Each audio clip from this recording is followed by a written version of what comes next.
Aujourd'hui, j'ai choisi d'ouvrir la Bible à l'épître de Jacques. C'est une épître qui, c'est vrai, est assez mal connue, parce qu'elle est moins lue que les autres. Cette épître, cette lettre, va simplement nous amener sur un terrain où l'on n'a soit pas trop l'habitude, ou même pas envie d'aller, soit, par contre, à l'inverse, où l'on a tendance à trop aller, surtout bien sûr pour les autres.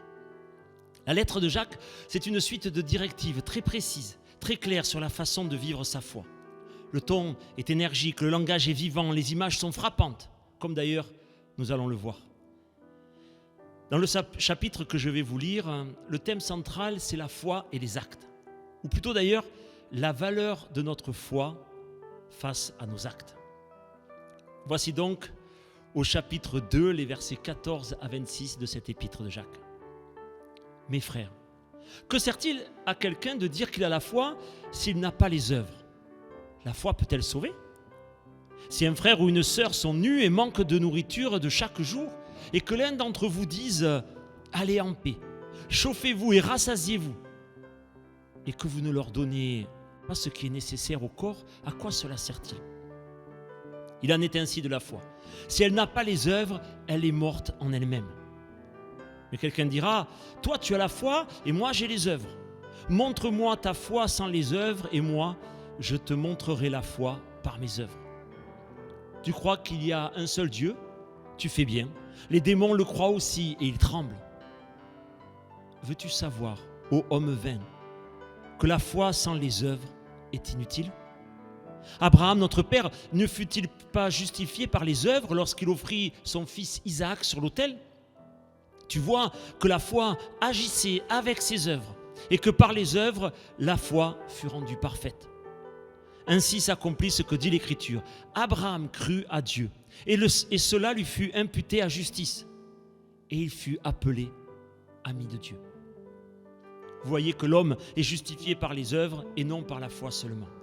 Rahab, la prostituée, ne fut-elle pas également justifiée par les œuvres lorsqu'elle reçut les messagers et qu'elle les fit partir par un autre chemin ?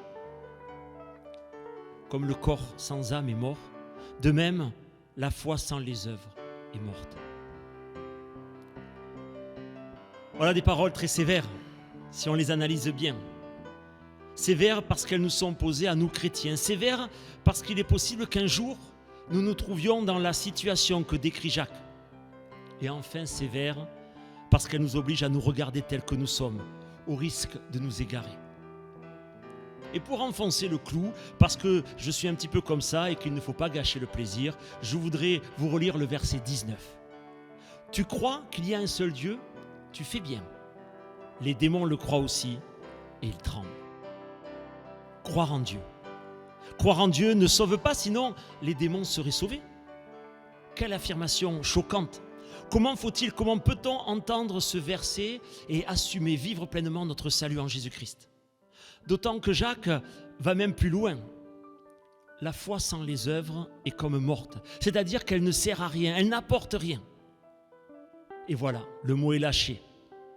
Je dirais, allons vite nous laver la bouche en tant que bons protestants, que bons évangéliques. Ce mot a été lâché, presque tabou. Le mot d'œuvre.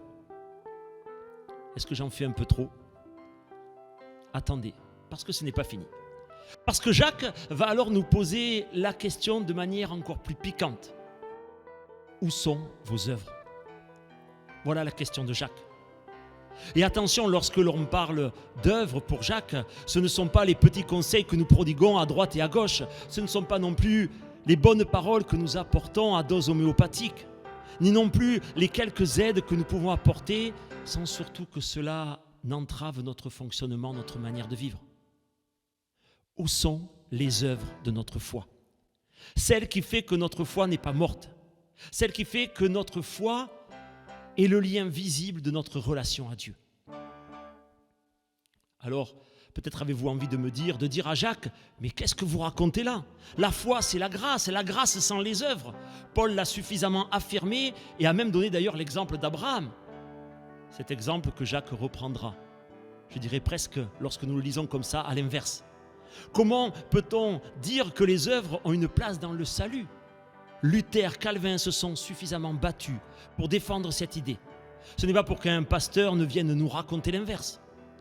Et puis tout le monde le sait quand même. Paul est plus important que Jacques. Jacques, en fait, ne contredit absolument pas Paul. Il ne remet pas du tout en cause tout ce que l'apôtre nous enseigne, entre autres dans l'épître aux Romains ou dans celle des Galates. En fait, Jacques va simplement nous amener sur le terrain de la vie pratique, de la vie de tous les jours en tant que chrétien. Être chrétien, c'est vivre au quotidien. Se convertir, accepter Christ et Dieu dans sa vie, c'est se convertir au quotidien. C'est devenir serviteur de Dieu au quotidien, pas à l'exceptionnel. Oui, les démons croient en Dieu. Ils connaissent le Christ. Ils savent même qui il est et ils le craignent. Crainte de Dieu et croyance, n'est-ce pas là le résumé de la foi? Y a-t-il une différence entre nous? Oui, dit Jacques. Le service, les œuvres, non pas comme une aide à notre salut, non pas comme un plus pour notre place au ciel, non simplement comme le signe visible de notre engagement avec Dieu, pour Dieu. Lorsque nous disons notre foi, que ce soit au travers d'une confession de foi, d'une union d'église, au travers d'un texte historique ou même au travers d'un témoignage personnel, Jacques va venir nous dire « Ok, super, jolie parole, et maintenant, ça veut dire quoi dans ta vie ?» Parce que voilà ce que cela devrait dire. Je crois que ce que Dieu m'a donné par grâce se verra dans ma vie sociale, dans ma vie d'église, dans mes relations, dans mes prises de position, dans mes choix de vie, dans mes dons, dans l'aide que j'apporterai aux autres, dans mon accueil, dans mes paroles, dans ma patience, dans ma vie de tous les jours, dans mon quotidien. Et comme le disait Luther, c'est ce que je crois fermement. On pourrait en fait comparer les œuvres dont nous parle Jacques un petit peu à un baromètre. Quand il fait beau, le baromètre monte et pourtant, ce n'est pas parce que le baromètre monte qu'il fait beau. Ce n'est pas le baromètre qui fait le beau temps. Simplement, il en est l'indicateur. Ce n'est pas nos œuvres qui font notre salut, mais elles indiquent l'œuvre que Dieu a faite pour nous, a fait en nous. Montre-moi ta foi sans les œuvres. Et moi, je te montrerai ma foi par les œuvres. Voilà la clé de lecture de ces versets, et quasiment d'ailleurs de toute cette épître. Le terme d'œuvre est un terme tout à fait biblique. Elles sont le reflet de ce que Dieu nous a apporté en Jésus-Christ. Annoncer la mort et la résurrection du Christ, sans vivre les efforts de la foi, sans vivre les obligations pratiques de notre foi, cela, nous dit Jacques, ne sert à rien.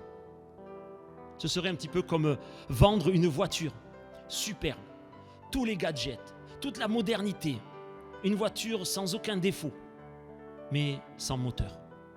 Très jolie de l'extérieur, très propre, mais toujours sans moteur.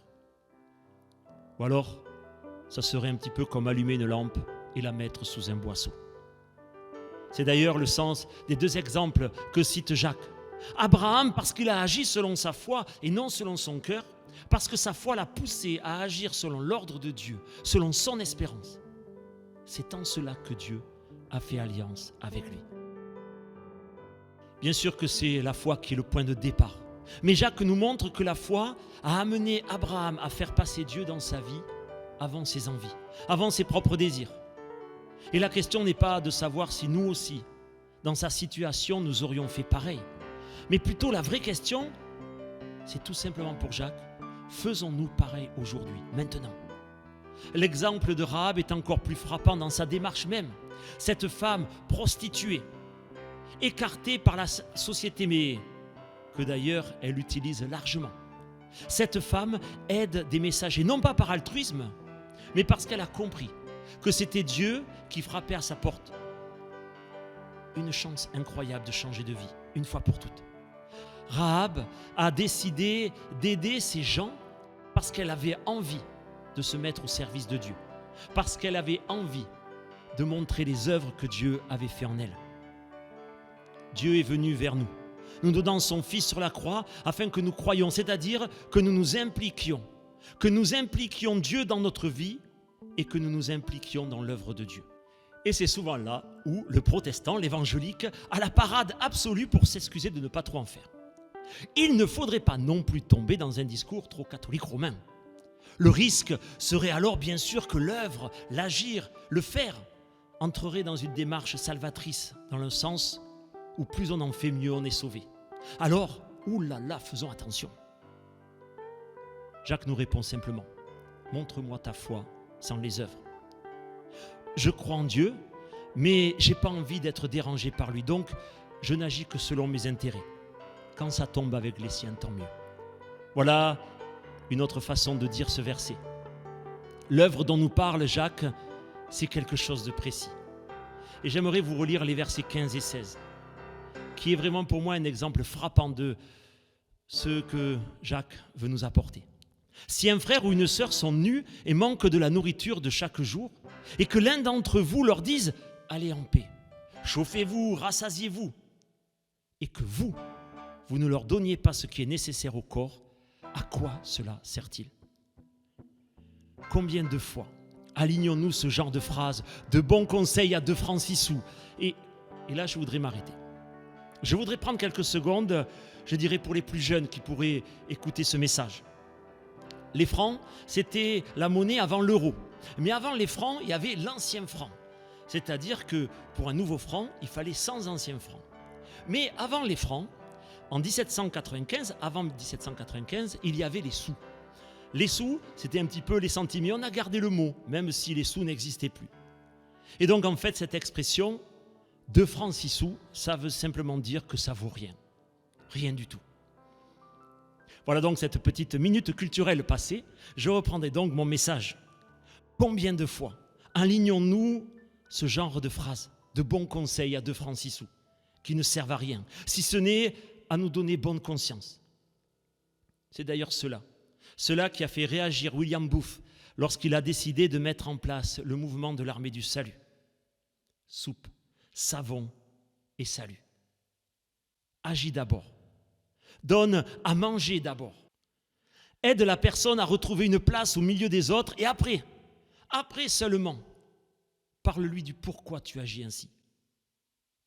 Pour prendre peut-être un autre exemple plus actuel, avec quand même les mots de Jacques, allez dire à un sans-abri aujourd'hui, va en paix mon frère, reste confiné chez toi, c'est pour ta santé et celle des autres. C'est pour ça que je te le dis au nom de ma foi. À quoi cela sert-il ? Jacques nous renvoie de plein fouet à notre vie de tous les jours, à notre quotidien. Et alors là, il y a bien sûr une autre porte de sortie pour le chrétien qui s'appelle la contrition. Et ça marche pas mal dans les églises d'ailleurs, quelle que soit la confession. Le but, c'est qu'on se lamente sur soi-même. On se dit « Oh Seigneur, je suis un moins que rien, je n'arrive pas à changer de vie. Seigneur, regarde comme je souffre au-dedans de moi. » Et puis, une fois la prière finie, hop, on se lève, on repart, comme si rien ne s'était passé.